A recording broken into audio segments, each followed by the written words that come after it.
গেছে। তার আসল নাম শালাবাল এবং তার এক কন্যা ছিল।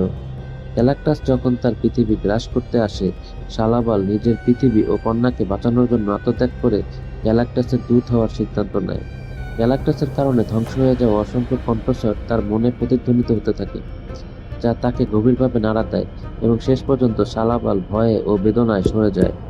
ফ্যান্টাস্টিক ফোর শেষ উপায় হিসাবে এক মরিয়া পরিকল্পনা গ্রহণ করে। গ্যালাক্টাসকে ফাঁদে ফেলতে ফ্রাঙ্কলিনকে টোপ হিসেবে ব্যবহার করবে। গ্যালাক্টাস ফাঁদে পা দিলে তাকে একটি পোর্টালের মাধ্যমে পৃথিবী থেকে দূরে এক অজানা মহাশূন্যে পাঠিয়ে দেবে। ঝুঁকি সম্পর্কে সবাই অবগত থাকলেও সুসান সহ সকলেই এতে রাজি হয়।